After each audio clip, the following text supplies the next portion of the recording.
Dear children, class 7, it is the second video of your the chapter 9, ratio and proportion. It is the second part of this chapter is unitary method. To find the value of one unit by division and then find the value of the required number of unit by multiplication. Okay, that is your unitary method. For example, if 8 copies of book cost 480 rupees, what is the cost of one book? 480 by 8, that is equal to 60 rupees. What is the cost of 3 books? 60 into 3 is 180 rupees. Therefore, you can find from 8 copies 1 copy, then from this 3 copies. That is called your unitary method. It comes then after that is direct variation. Remember, if an increase or decrease in one quantity with a corresponding increase or decrease in another quantity, okay, I repeat once more, if one quantity increases or decreases, its corresponding quantity also increases or decreases.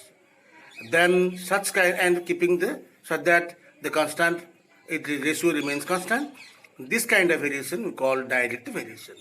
For example, or you can say simply more goods, more price, more, less, that is your direct variation. For example, if 5 ball pens cost 25 rupees, what is the cost of 8 ball pens? Obviously it will be more, so this is a case of direct variation. So how to find out? The answer is 5 ball pen 25, 1 ball pen 25 by 5, so 25 by 5 into 8 or 25 into 8 by 5. So that is equal to 5 into 8 is equal to 40 rupees. So here is a practice problem for you. If 17 liters of rice bran oil cost rupees 1674.50, find the price of 5 liters of that oil, rice bran oil. Okay? Then comes indirect or inverse variation. Keep in mind, if an increase or decrease in one quantity results in corresponding decrease or increase in another quantity, such that the ratio remains constant, the product remains constant, such kind of variation you can call inverse variation or indirect variation or indirect proportion or inverse proportion. Okay? Here, if one quantity increases, other quantity decreases. Like that it happens. Say for example, you can say man and work. More men can do a work in less time. Man and time. More is work, more men is required. It is direct variation, but man and time. If more men is there, then they can complete the work in less time. Here is a question. For example, 20 people can complete a work in 50 days. How long do 80 people can complete the same work? So for that, 20 people can complete in 50 days.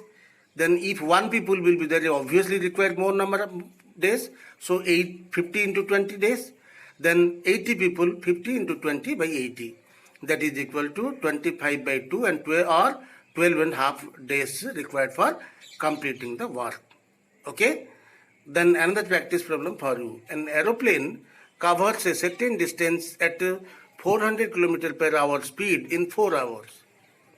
How long it takes to cover the same distance at the speed of 500 km per hour? Try to answer. More is the speed, less is the time required. So you can keep in mind and try to answer the question. Then some exercise question. If 348 grams of sugar needed to make 12 cookies, how much sugar is needed to make 20 cookies? So here you see 12 cookies, 348. If you make 20 cookies, obviously more sugar required. So it is a case of direct variation. So this problem we will, in the next slide we will see. Then 100 people can repair a road of 5 miles in 30 days. Find how many people required to complete the same work in 15 days. Here you see man and time relation. As you know, man and time, more man, less time they require to complete the work. So this is a case of indirect variation or inverse variation. Here extra information given for you. 1 mile is equal to 1.6 kilometers. Keep in mind. Then third question related to that. So this video, this also problem, we'll see next slide. If 4 sofa set cost rupees 1,12,000, how much will 23 sofa set cost? A simple question. 4 sofa set, find out 1 sofa set, then find out 23 sofa set. Is a case of direct variation. Let us see first question 1 and question 2 next slide. See the answer of question 1. It is given the mass of sugar or the amount of sugar and number of cookies. So first is given 348 gram for 12 cookies. So how much mass of sugar required for 20 cookies? The direct variation. So mass of sugar is equal to 348. You can divide it by 12 so that 1 will come, then into 20 so that you can find out the total quantity of sugar required. So it is 580 gram sugar required to prepare 20 cookies. Question 2. Number of people, that is 100 men, can complete 5 miles of road in 30 days. How many men people require for completing the work in 15 days? It is a case of indirect variation because more men can do in less number of days. Therefore, this what you have to do. You have to multiply 100 into 30 and divide by 15. So 100 into 30 by 15. So that, or we can find out like that, 100 men in 30 days. 1 man require more days, so 30 into 100 days. Then 15 men, 100 and 30 by 15. That way also you can answer. It is 200 men can complete the work in 15 days. Okay. So, dear children, if you like this video, you can share and subscribe. Some questions given practice problem beside this that you work out, and which was not done, that also try and try to understand and keep on watching.